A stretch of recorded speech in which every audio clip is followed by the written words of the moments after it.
Bonjour et bienvenue. J'espère que ce contenu vous plaira. N'oubliez pas de vous abonner et d'activer les notifications. C'était un samedi matin. David, comme à son habitude, savourait la quiétude de la journée en s'occupant de son jardin. Une brise légère faisait frémir les feuilles des arbres, et le chant lointain des oiseaux offrait une parenthèse bienvenue après une longue semaine de travail. Tout semblait harmonieux, jusqu'à ce que le crissement de pas sur le gravier n'attire son attention. C'était Greg, son voisin. Son visage arborait une expression étrange, un mélange de nervosité et de sérieux qui piqua immédiatement la curiosité de David. « David, il faut qu'on parle, » dit Greg d'une voix basse et hésitante. Il jeta un regard autour de lui, comme pour vérifier que personne ne les observait, ce qui ne fit qu'alourdir l'atmosphère. David était intrigué, mais aussi méfiant. Greg n'avait pas l'habitude de l'aborder d'une manière aussi solennelle. Leurs interactions se limitaient généralement à des banalités sur la météo ou l'entretien de la pelouse. « Bien sûr, Greg, qu'est-ce qui se passe ?» répondit David en se redressant et en essuyant ses mains sur son tablier de jardinage. Greg s'approcha, le regardant droit dans les yeux, ce qu'il faisait rarement. « C'est à propos de Rachel, » commença-t-il, prononçant le nom de la femme de David avec une étrange familiarité. Avant que David ne puisse réagir, Greg continua, butant sur ses mots comme s'il peinait à trouver le courage de dire ce qu'il avait sur le cœur. « Je ne sais pas comment te dire ça, mais je suis obsédé par elle. » La confession fit battre le cœur de David plus vite. Un instant, il crut avoir mal compris. « Qu'est-ce que tu essaies de me dire, Greg ?» demanda-t-il, s'efforçant de rester calme, mais sentant le poids d'une menace bien plus grande. Greg avoua alors, avec une expression de culpabilité qui semblait sincère, qu'il nourrissait des sentiments pour Rachel depuis des années. « Je sais que c'est mal, David. Je le sais, mais je n'ai pas pu m'en empêcher. J'ai commencé à la surveiller, à l'enregistrer, pas pour vous faire du mal, ni à elle, ni à toi, mais parce que je ne supportais pas l'idée de la perdre au profit de quelqu'un de pire. » David resta figé, essayant d'assimiler ses paroles. « L'enregistrer ?» répéta-t-il, la voix plus forte qu'il ne l'aurait voulu. Greg hocha la tête, et comme pour prouver que ses mots n'étaient pas vains, il sortit son téléphone de sa poche. D'une main tremblante, il ouvrit une série de vidéos et les montra à David. Le choc ne fit que s'intensifier. Sur les enregistrements, on voyait Rachel vaquer à ses occupations quotidiennes. Arroser les plantes, téléphoner sur le porche, partir faire des courses. Mais ce qui attira l'attention de David, c'était autre chose. Dans certaines scènes, un homme qu'il ne reconnaissait pas entrait dans sa maison, à des heures où il se savait au travail. « Cet homme, » dit Greg en pointant l'écran d'un doigt tremblant, « il est venu chez toi souvent. Je pensais que tu devais savoir. » David resta paralysé un instant, le regard fixé sur les images du téléphone de Greg. Le sang semblait lui bouillir dans les veines. « Pourquoi as-tu fait ça, Greg? Pour qui te prends-tu à envahir notre vie privée de cette façon? » exigea-t-il, la voix chargée de colère. Greg recula, levant les mains en signe de défense. « Je sais que j'ai tout gâché, David, je le sais, mais j'étais inquiet. Je pensais qu'elle te trompait peut-être et tu ne mérites pas ça. » Les paroles de Greg étaient confuses, pleines de justifications qui ne faisaient qu'empirer les choses. David avait envie d'exploser, mais il savait que cela ne résoudrait rien. Au lieu de cela, il prit le téléphone de Greg et se mit à examiner les vidéos plus attentivement. L'homme mystérieux apparaissait plusieurs fois, entrant toujours par la porte d'entrée et étant accueilli par Rachel. Tu as passé des années à espionner ma femme, et maintenant tu penses m'aider? Demanda David en rendant le téléphone à Greg avec dédain. Je voulais juste la protéger, murmura Greg, la voix soudainement faible. David ne savait pas comment réagir. Le choc, la colère et la confusion tourbillonnaient dans son esprit. Il avait besoin de réponses, mais ce n'était pas Greg qui pourrait les lui fournir. Sans un mot de plus, il tourna les talons et rentra chez lui, laissant son voisin seul dans le jardin. Le poids de ce qu'il venait d'apprendre était écrasant. Il devait confronter Rachel et il devait le faire maintenant. David entra dans la maison, les émotions en tumulte. La colère pulsait dans ses veines, mais sous elle se cachait quelque chose de plus troublant encore, le doute. Il s'assit à la table de la salle à manger, le regard fixé sur la porte, attendant que Rachel rentre. Le silence de la maison était presque assourdissant. Quand la porte s'ouvrit enfin, révélant Rachel avec son expression calme habituelle, David sentit ses soupçons peser encore plus lourdement. Rachel posa son sac sur le comptoir et le regarda, sentant immédiatement que quelque chose n'allait pas. David, qu'est-ce qui se passe? Tu as l'air contrarié. Il prit une profonde inspiration, essayant de rester calme, mais les mots sortirent d'un trait. Assieds-toi, Rachel. Il faut qu'on parle. Elle hésita, mais remarquant le sérieux dans son ton, elle s'assit en face de lui, croisant les mains sur la table. Tu me fais peur. Que s'est-il passé? David sortit son téléphone de sa poche et, sans un mot, lança la vidéo que Greg lui avait montrée. Il fit glisser l'appareil sur la table, l'écran tourné vers elle. Rachel fronça les sourcils, saisit le téléphone avec précaution et commença à regarder. Son expression passa de la curiosité au choc. Quand la vidéo se termina, elle reposa le téléphone et regarda David, les yeux écarquillés. « Qui a fait ça? Qui m'a filmé ?» demanda-t-elle, l'indignation claire dans sa voix. David ne détourna pas le regard. « Ce n'est pas ce qui compte pour l'instant, Rachel.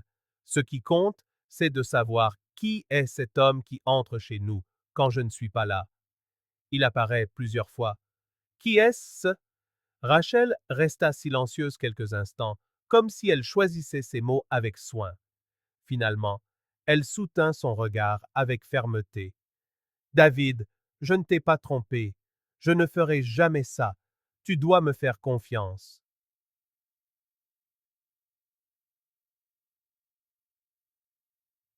Te faire confiance? Répéta David, la frustration montant dans sa voix. Il se leva, commençant à faire les 100 pas. Comment suis-je censé te faire confiance quand un homme entre chez nous et que tu n'en as jamais parlé? Comment expliques-tu ça, Rachel? Elle resta assise, calme malgré le ton de sa voix qui résonnait dans la pièce. Je ne peux pas te l'expliquer maintenant. Ce n'est pas le moment, mais j'ai besoin que tu me fasses confiance. David s'arrêta et se tourna vers elle, incrédule. Pas le moment? Rachel, on parle de quelque chose qui pourrait détruire notre mariage. Comment peux-tu me demander d'attendre? Rachel se leva, croisant les bras. Je sais que ça semble étrange, mais tu dois me faire confiance. Tout ce que je peux te dire, c'est que tu te trompes. Quand le moment sera venu, je te le dirai, mais pas maintenant. Eshi, c'est tout ce que tu as à dire? Pas maintenant? Demanda-t-il en secouant la tête, abasourdi. Tu me demandes ma confiance tout en me cachant quelque chose. Rachel prit une profonde inspiration, mais ne dit rien de plus. Elle se contenta de le fixer, le regard ferme et résolu. David comprit qu'il n'obtiendrait aucune autre réponse d'elle ce soir-là. Sans un mot de plus, il attrapa ses clés et partit en claquant la porte derrière lui. Il avait beau essayer, il ne pouvait se défaire du poids de ces mots. Tu dois me faire confiance. David passa une nuit blanche, ses pensées tourbillonnant comme une tornade. Les paroles de Rachel, tu dois me faire confiance, ce n'est pas le moment d'en parler, résonnaient sans fin dans son esprit. Il ne parvenait pas à décider s'il s'agissait d'un plaidoyer sincère ou d'une tentative de dissimuler quelque chose de grave. Au matin, sa frustration avait atteint son paroxysme. Il lui fallait des réponses. Déterminé, David quitta la maison plus tôt que d'habitude. Mais au lieu de se rendre au travail, il gara sa voiture dans une rue voisine. De là, il avait une vue dégagée sur sa maison. L'idée d'espionner Rachel le mettait mal à l'aise, mais il était prêt à tout pour découvrir la vérité. Le temps semblait s'étirer tandis qu'il observait la maison, le moteur coupé, les yeux rivés sur la porte d'entrée. Il vit Rachel ouvrir les fenêtres, s'occuper du jardin, comme n'importe quel autre jour. Mais peu avant midi, une vieille voiture s'arrêta devant la maison. David reconnut immédiatement le véhicule des enregistrements de Greg. Son cœur s'emballa. L'adrénaline et la colère montèrent en flèche lorsqu'il vit l'homme sortir de la voiture. C'était le même homme que sur les vidéos. Grand, l'air sévère, la démarche assurée, un simple sac en bandoulière. David se pencha en avant sur son siège, regardant l'homme sonner à la porte. Rachel ouvrit presque instantanément. À sa grande surprise, elle n'avait l'air ni nerveuse ni mal à l'aise. En fait, elle semblait soulagée de le voir. Ils échangèrent quelques mots que David ne put entendre, puis elle s'écarta pour le laisser entrer. L'estomac de David se noua. Qui était cet homme? Pourquoi Rachel l'accueillait-elle si naturellement, mais refusait-elle d'expliquer sa présence? Il resta dans la voiture, luttant contre l'envie de faire irruption dans la maison et de les confronter tous les deux sur le champ. Mais quelque chose le retint. Après environ 1 heure, l'homme repartit. Il jeta un rapide regard autour de lui avant de monter dans sa voiture et de s'éloigner. David attendit qu'il soit hors de vue avant de retourner à la maison. Il entra sans bruit et trouva Rachel dans la cuisine, l'air distrait. Elle se tourna en entendant ses pas, et pendant un instant, ses yeux révélèrent quelque chose, peut-être de la culpabilité, peut-être de l'inquiétude.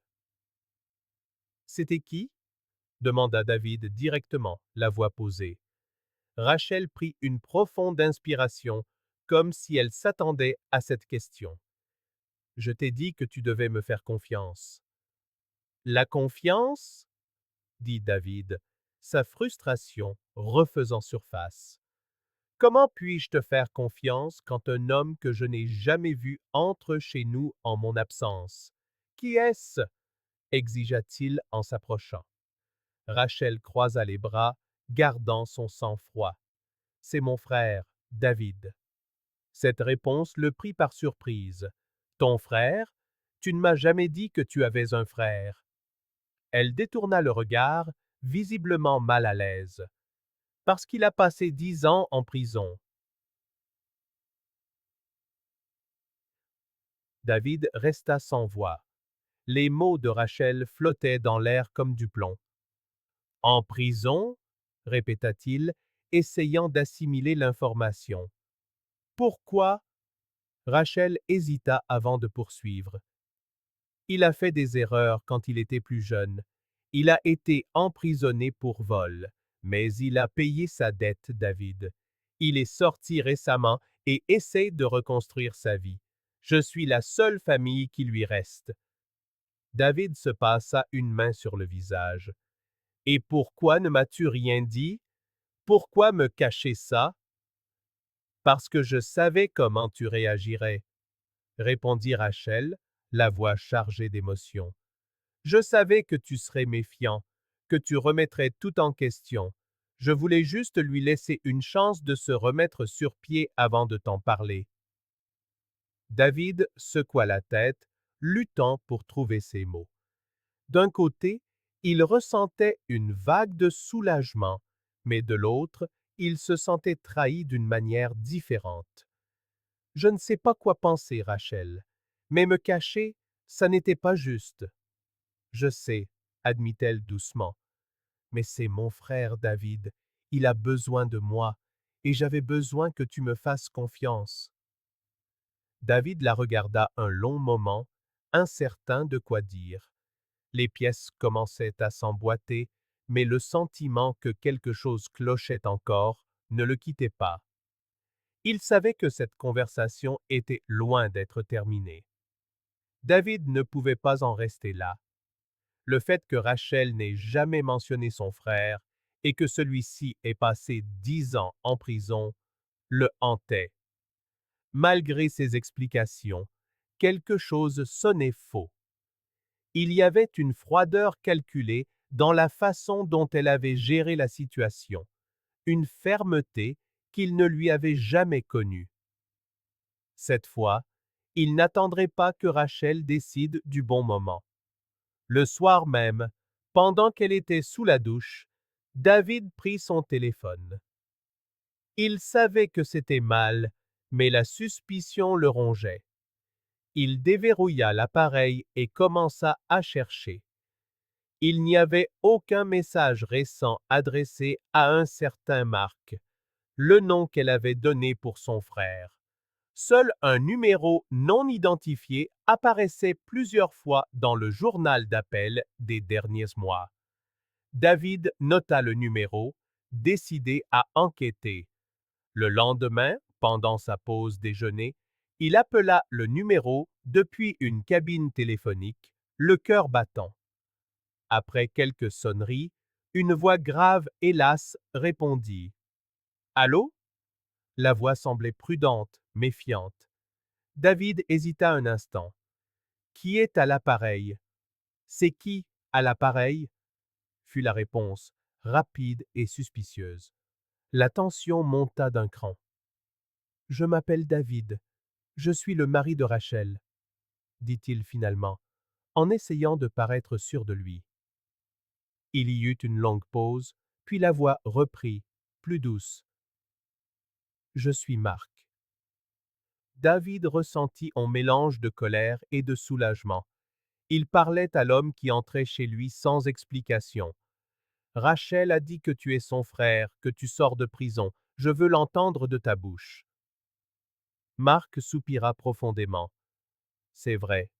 J'ai passé les 10 dernières années en prison, mais j'essaie de refaire ma vie. Rachel m'aide parce que personne d'autre ne le ferait. Je sais que ça te paraît étrange, mais elle essaie juste d'être une bonne sœur. » David n'était pas convaincu. « Et pourquoi je n'étais au courant de rien? Pourquoi ne m'a-t-elle jamais parlé de toi? » Marc hésita. « Elle voulait te protéger. Et pour être honnête, je ne voulais pas que tu le saches non plus. Ce n'est pas facile de dire à quelqu'un qu'on a fait de la prison. On porte ce poids toute sa vie. » David décela une sincérité dans la voix de Marc qui le désarma un instant, mais le sentiment qu'on lui cachait encore quelque chose l'empêchait de se détendre. « Si tout est si simple, pourquoi ai-je l'impression que vous me cachez autre chose? » Marc ne répondit pas immédiatement. « Parce que ce n'est pas facile de demander à quelqu'un de vous faire confiance après tout ce que j'ai fait. Je veux juste une chance de repartir à zéro. Rachel croit en moi.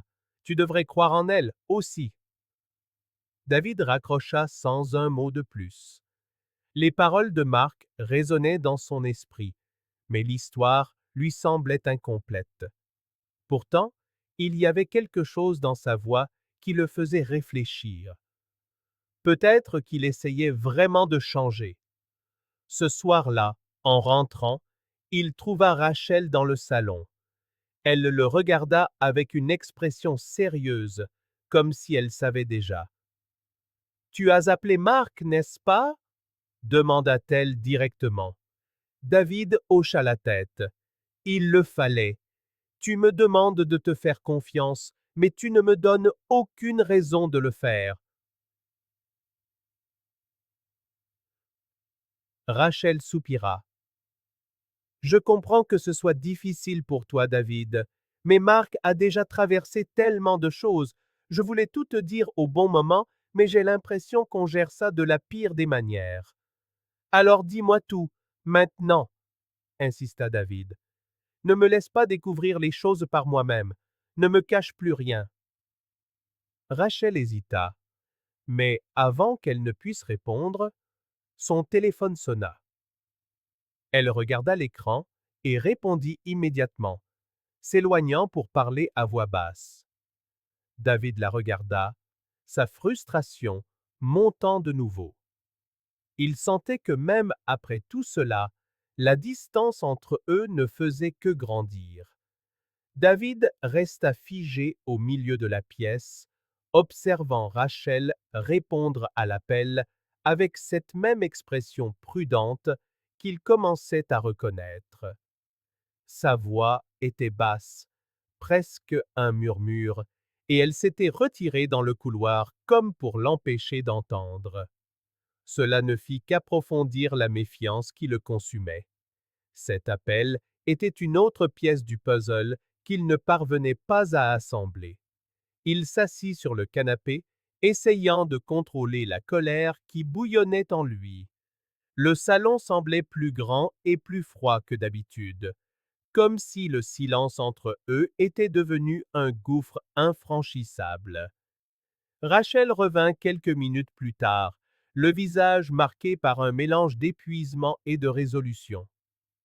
C'était Marc, dit-elle avant qu'il ne puisse poser la question. Elle s'assit dans le fauteuil en face de lui. Il a plus de problèmes que je ne l'imaginais. C'est pour ça que je me suis autant impliqué.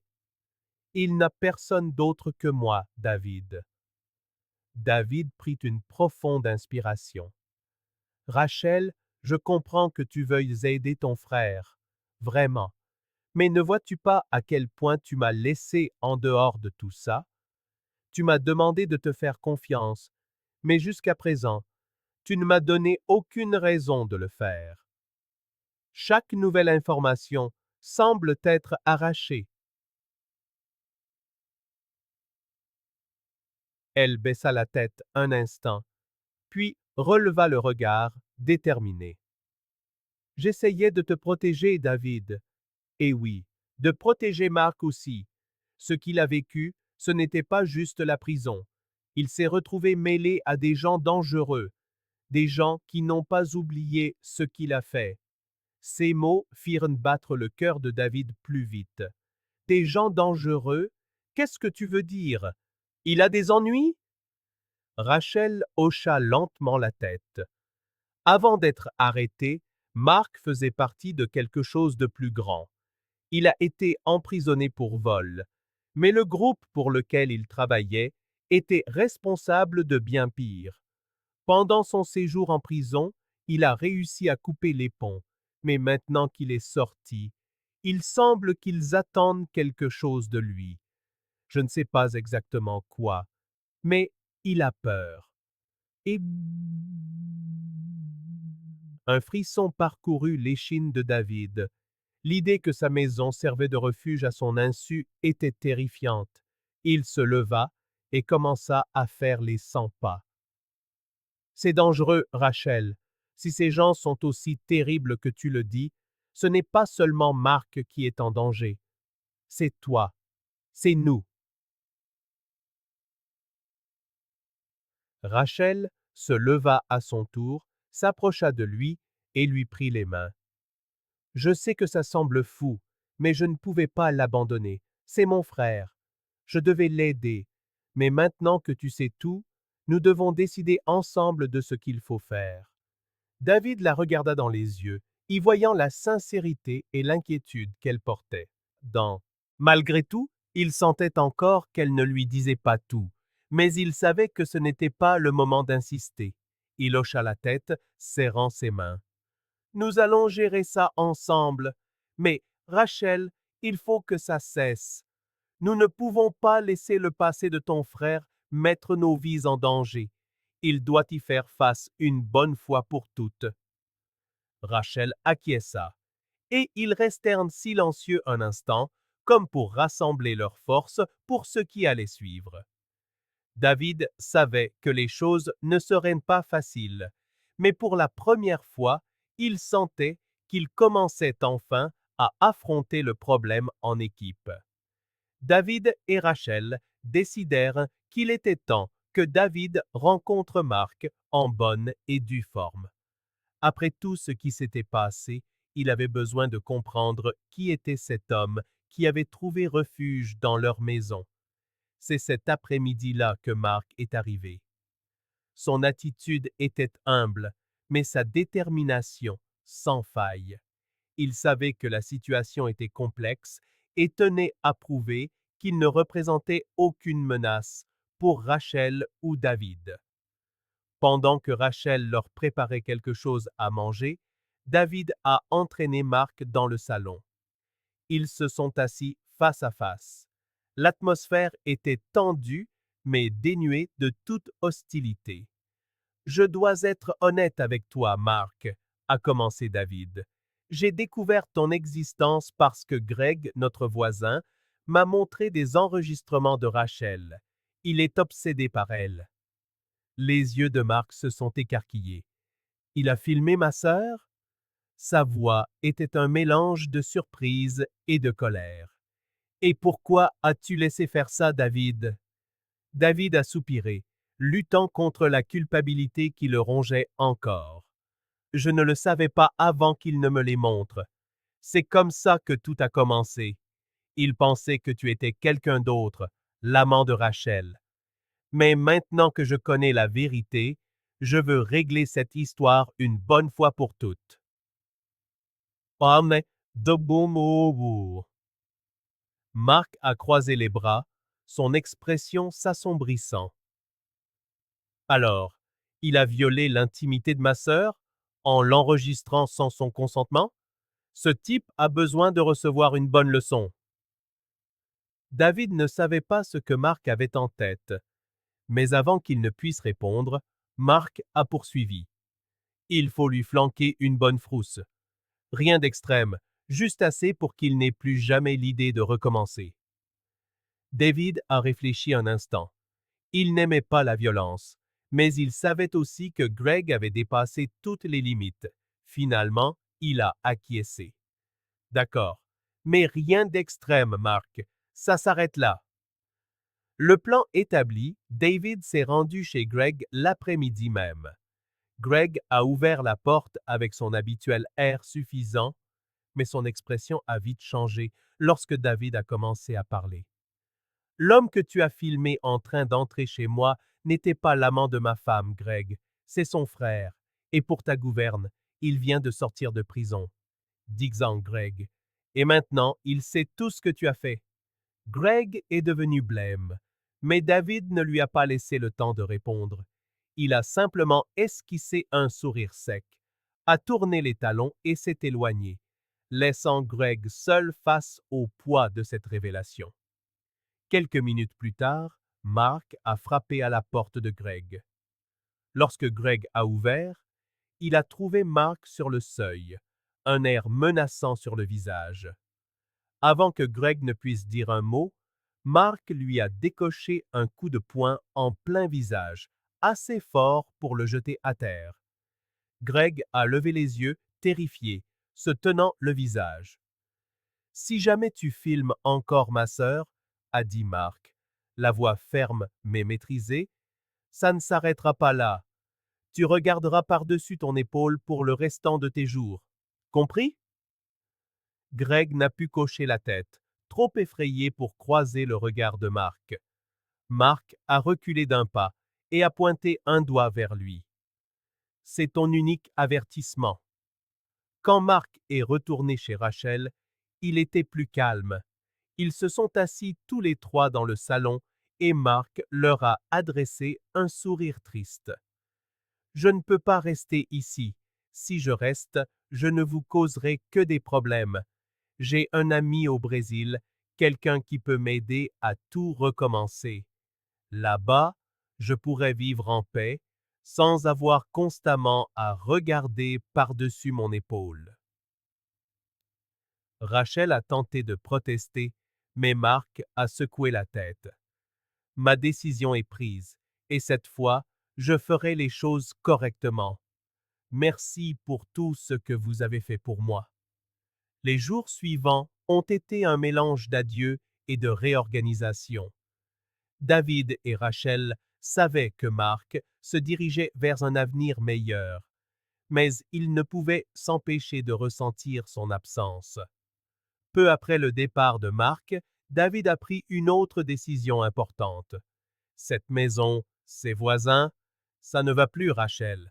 Vendons tout et déménageons dans un endroit tranquille, sans voisins curieux, sans problème. Rachel a accepté et ensemble, ils ont commencé à planifier une nouvelle vie. David voulait un lieu isolé où ils pourraient enfin trouver la paix dont ils avaient désespérément besoin. C'était le début d'un nouveau chapitre, et tous deux étaient prêts à tout laisser derrière eux pour se concentrer sur l'avenir qu'ils allaient construire ensemble. Merci d'avoir regardé cette vidéo. Si elle vous a plu, n'oubliez pas de vous abonner à la chaîne et d'activer les notifications pour ne rien manquer de nos prochaines publications. À la prochaine, là.